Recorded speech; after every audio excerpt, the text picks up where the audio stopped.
This marks the last week of my first job in Sweden. I'm an American nurse and nurse practitioner who moved to Sweden during the middle of the COVID pandemic, August 2021. I studied Swedish for less than a year, and then I got my first job as a home health care undersköterska, which is like a nurse assistant, August of last year, August 2022. I've got a lot of mixed feelings about leaving. I'm both excited and sad. I'm sad because I did not know that I was going to be moving on to a new job. I was really hoping I could stay here, continue to build my skills in home health. That was a new thing for me. I did not work in home health before I moved to Sweden, so I have learned so much. And then on top of that, I have made a lot of good work friends. And so it's going to be really sad to move on, but that is how it is when you continue to grow in your own skills and you move on to new places and you've made friends in your current workplace. It's always sad when you leave them behind. So I do want to say to all of them that are watching, thank you so much for your support during this journey. I'm going to miss you all. You have been fantastic, and I wish you all on your own journeys as well. I'm very grateful to have had this job as well. I have to say, this job is probably what helped me develop my Swedish skills the fastest.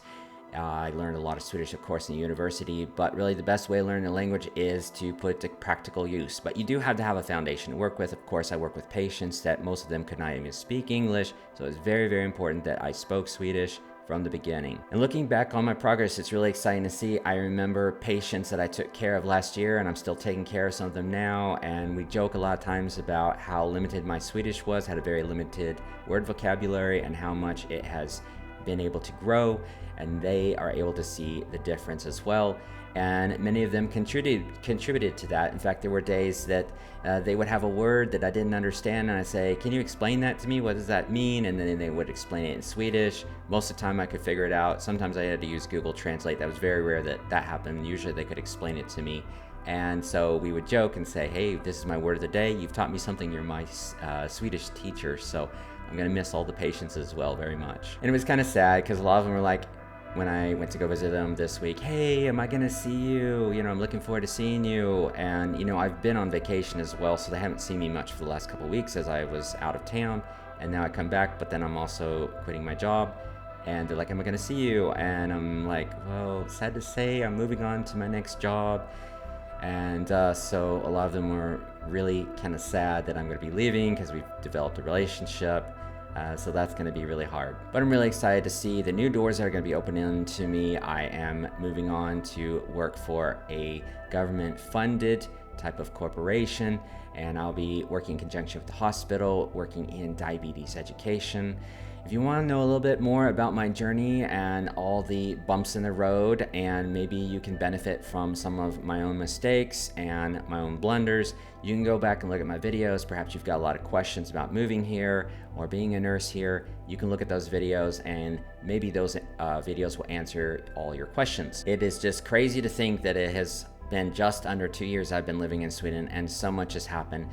In addition to all these things, with this being my last week, I have a whole lot of things that are all falling into place all at the same time. If you follow my other videos, you know it's been a bumpy road for me, and I've been really struggling to come into the Swedish system here, especially because I am from outside the European Union, so it is not easy for people that come from the United States or other lands that are outside the European Union to come into the Swedish system. That being said, here I am. All things are falling into place. I actually passed my driver's test this week on the first try, so I get my driver's license. That's coming next week in the mail, and then I'll be able to drive throughout the European Union. Super excited about that. And so really the only thing we're waiting on now is I need to pass my last nursing exam. I passed the first one, and I need to pass the skills checkoff. So hopefully I'll be able to do that in the fall and then get my nursing license, and then everything's pretty much good from then on. It's just a matter of just keep working on developing my language skills and continue to growing in my career. So once again, I want to say thank you all for your support. Thank you all for watching. If you have any questions, make sure to leave them in the comments. Sometimes I'm able to answer them. Sometimes if I can't, there is someone else that is following in the comments and they will have an answer for you. Hopefully these videos are helpful to those of you that are moving to Sweden, thinking about it, or have already moved here but are still in the process of settling here in this country. And I want to say, to end this video,